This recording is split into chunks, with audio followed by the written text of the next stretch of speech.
It's big time, big time. So I give thumbs up on bathrooms that I'm impressed with. This is the Hilton. This is just a lobby bathroom next to the pool. Big time, big time.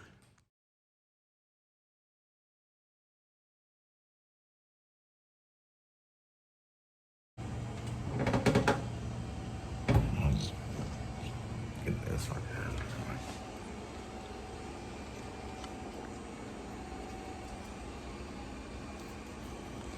Oh, there it is.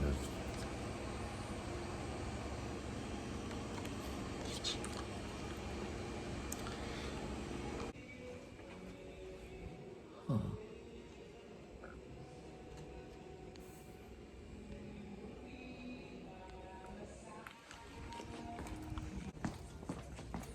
All right, thanks. So some guy is supposedly the CEO of Hilton, but we know Paris Hilton runs the whole thing. She just likes the entertainment side. Hilton Entertainment is what Paris Hilton, but she owns them all. Might as well email her. Actually, to be honest, she's they're all over the place still. I'm probably gonna put Hilton on the top when it comes to just hospitality. And put, this is a Holiday Inn Express and Suites, but oh, is it not Hilton? Oh, whoops.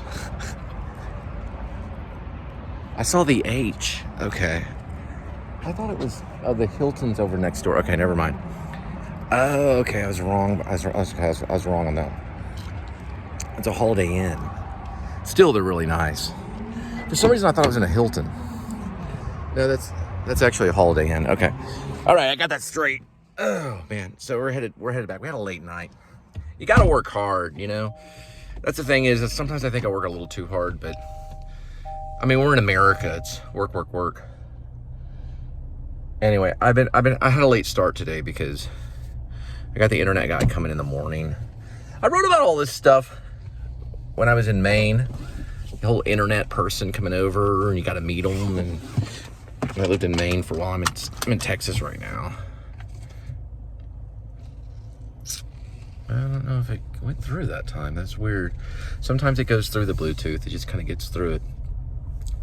So I went to Holiday Inn. I got some tea. Guy was really cool there. But we're off. I'm still in the Texas Motor Speedway area. But I wrote something on my Tumblr. So this is really important stuff. If you read Tumblr, no car show. But look, there's a hearse. I was talking about a hearse, how you can't pull a U-Haul behind a hearse. There's actually a hearse right there. First part of a hearse. I'm gonna go around back. I'm going this side of the hearse. I'll look at that for a minute. What's a hearse doing at a hotel? One last stop, you know. Might as well stay in a nice hotel. No, I guess the guy, maybe he's getting ready for like a funeral or something. That's actually a hearse. Right there. You can see, here, I'll just show. That's a hearse. Kind of reminds me of Trouble, Trouble Set Me Free. You know, Harold and Maude. One of the greatest movies of all time, probably top 10 greatest movies. And he turns his little sports car into a half, kind of like a hearse. But anyway, I thought I was in a Hilton. I was in a Holiday Inn, but regardless, the Hiltons are nice too. And I got a bunch of H honor points. I thought is a Holiday Inn, is that owned by Hilton? I'm gonna find out. It could be owned by Hilton. I don't know.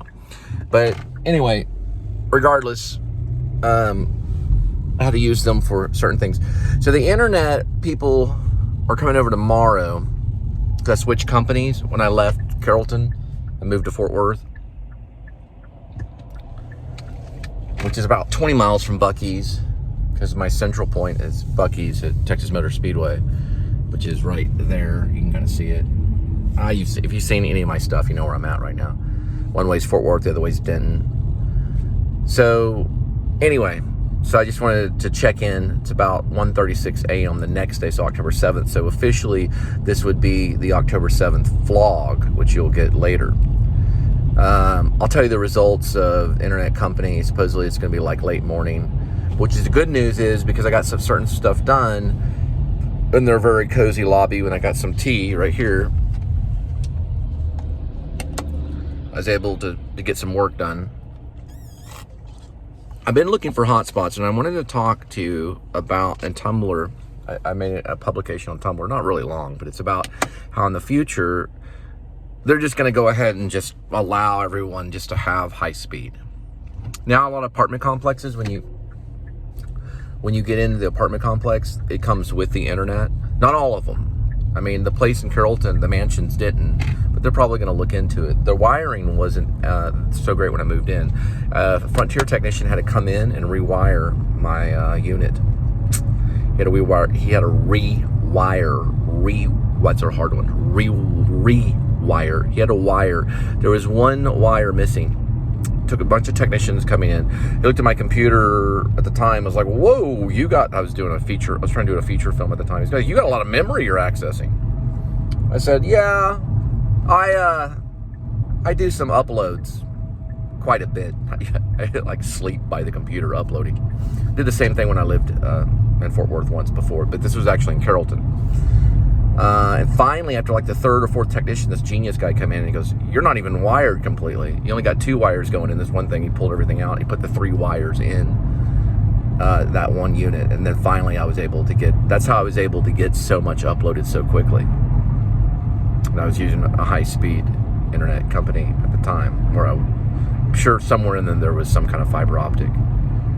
So there is what I'm trying to say in the Tumblr thing about internet highway and allowing everyone to be able to access the super high speed is because it should be, if there's a will, there's a way, okay? If you want to start a business and you're dirt poor, you should be able to do it, right? With this little device right here that we're working on, Steve Jobs, he wanted to do 3 things, remember, with the iPhone, came out of music.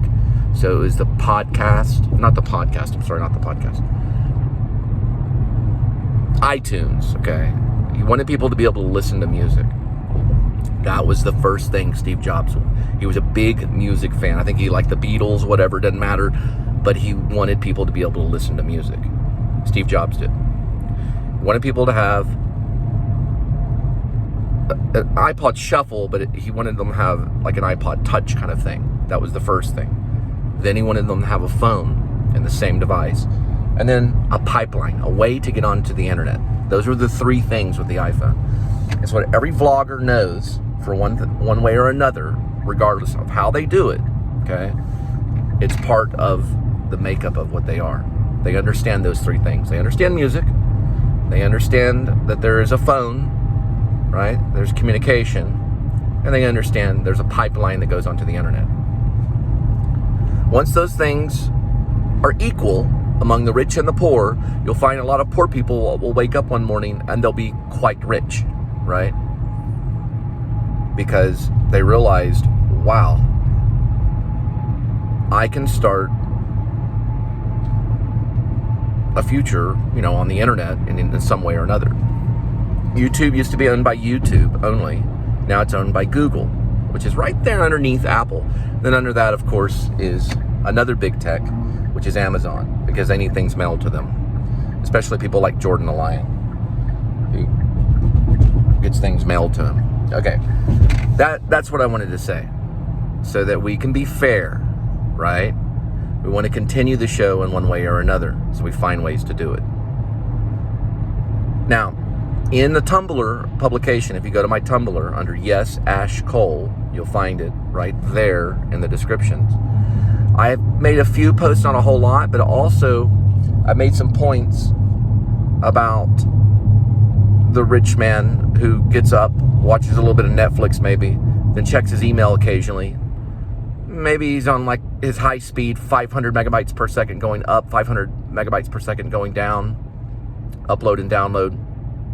Checks it for maybe 30 minutes, and then he goes walks in his huge garden, 7-acre garden, strolls around, and then, you know, doesn't even really get on the internet at all, but it's sitting there flowing.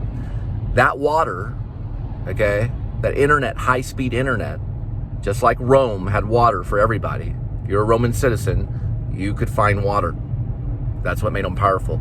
They had aqueducts that flowed, right? It flowed all through Rome, aqueducts in Rome.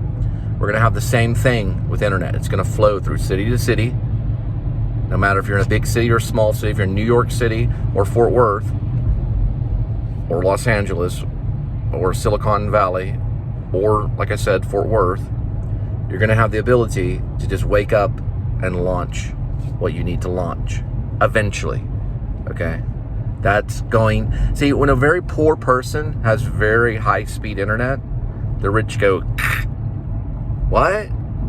I only use my internet for 30 minutes a day, but it's got like 500 megabytes per second going up and down, right? I'm powerful. And check my email, watch like half this Netflix, and what's going on YouTube, whatever, blah, blah, blah. And then they're in the garden walking around.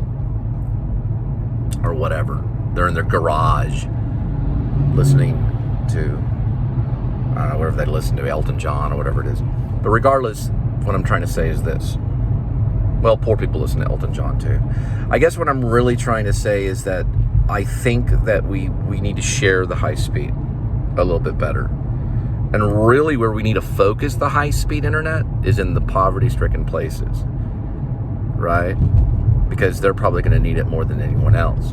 And how are we going to do this? Well, they've already started talking about it. They're going to allow people to access hotspots and set up public high-speed internet. Public, right?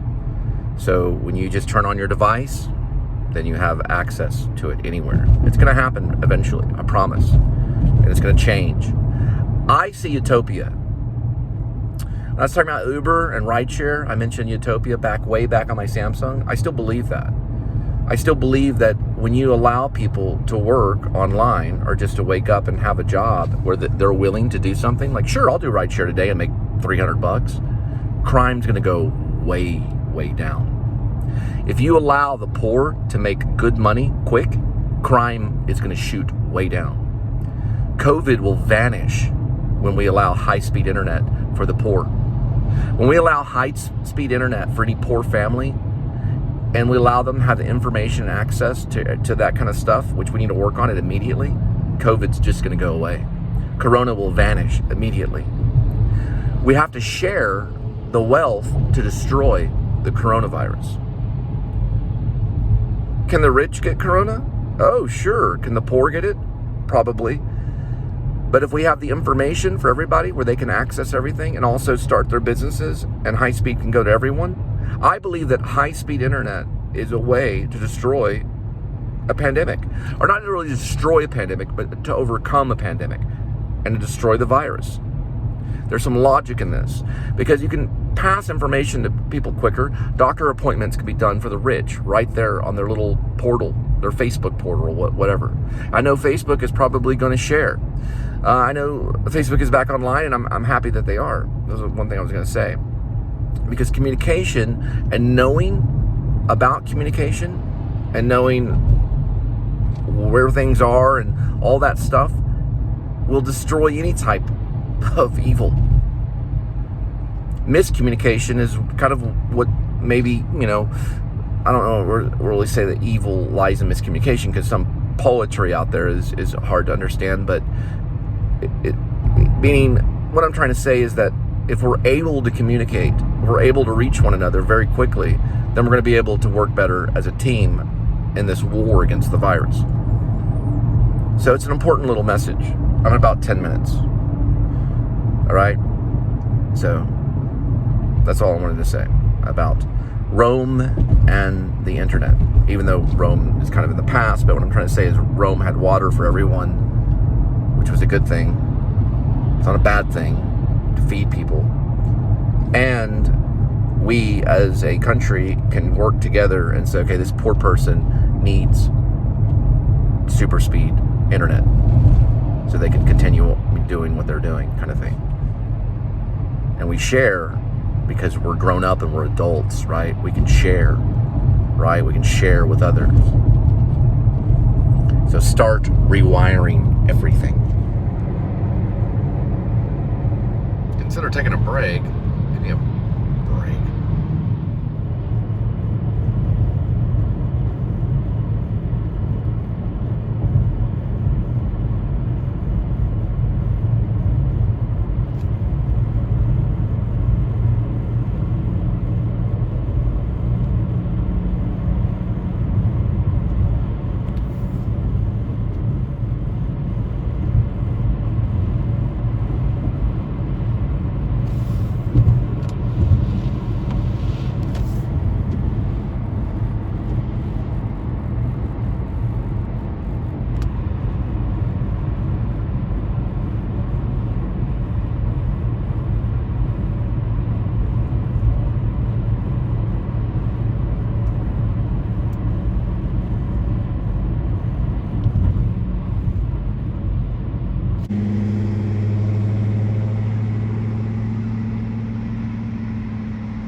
I think Impossible Germany is a great song by Wilco because it gives a message in a poetic way about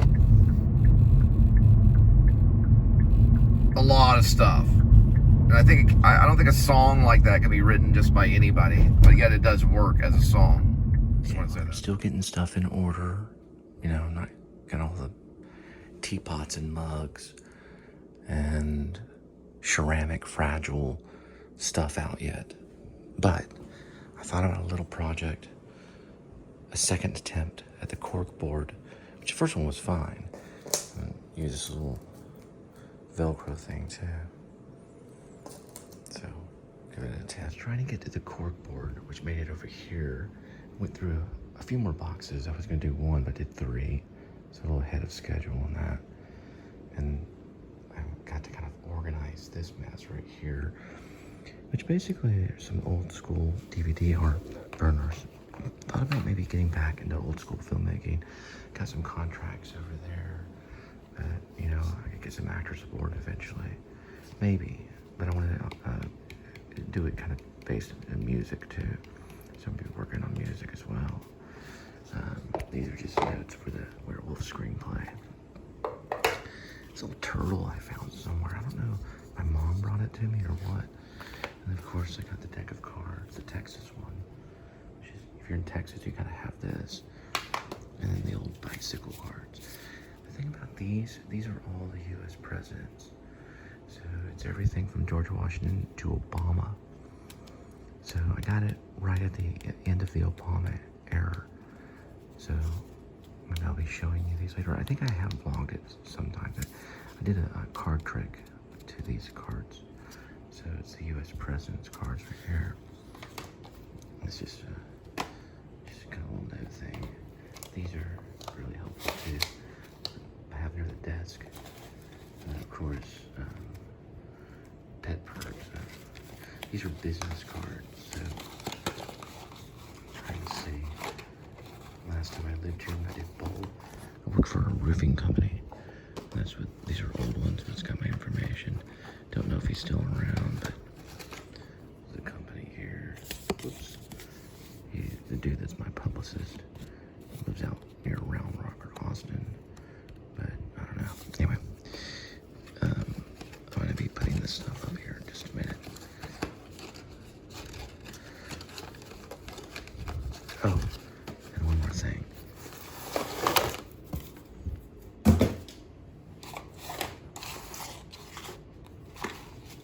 This right here. Picasso's in town, Mom. Our mom comes in, she says, Picasso's in town. In the kitchen, I found something that was given to me by a playwright in Maine. His name was Bobby too. I know 2 playwrights are named Bobby. This one was Bobby Bobby Kinnison. He's also a teacher. They always teach. I got that done in Maine. It was a headshot that Bobby took of me. And he made these for his show that he did. Murder Mystery Broadway Bound. Broadway Bound Murder Mystery, okay. Broadway Bound Murder Mystery. Wearing my second wife's old cap that she left behind. So when she darted with the 3 kids, she left behind her famous cap. So when she's a New York Times bestseller, I'm gonna have her cap. Her cap. Anyway, this was the headshot I did when I was in Maine for a show called Murder Mystery Broadway Bound. No, Broadway Bound Murder Mystery, sorry. Broadway Bound Murder Mystery is about the Center Theater in Dover, Foxcroft, Maine. It's a famous theater there. And these actors were Broadway bound, and it was a murder mystery because they were tied up. And we raised like over 10 grand or something in one night. It was amazing. I played I played the director. But Bobby gave me that, Bobby Kinnison. Another playwright that I know here in Fort Worth too, that's an important playwright as well. Anyway, I got some stuff to do, so we're gonna get to that cork. Okay, now for the cork board. The first thing you wanna do is you wanna measure right here. Okay. About from here to about 8. 1, 2, 3, 4, 5, 6. 1, 2, 3, 4, 5, 6. That's where it needs to be, about right there.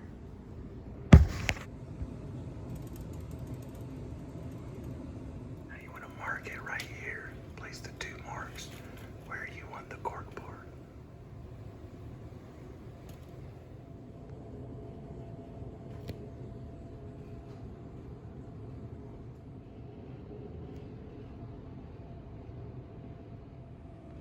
Voila. What I did on it, I even got the little Velcro thing.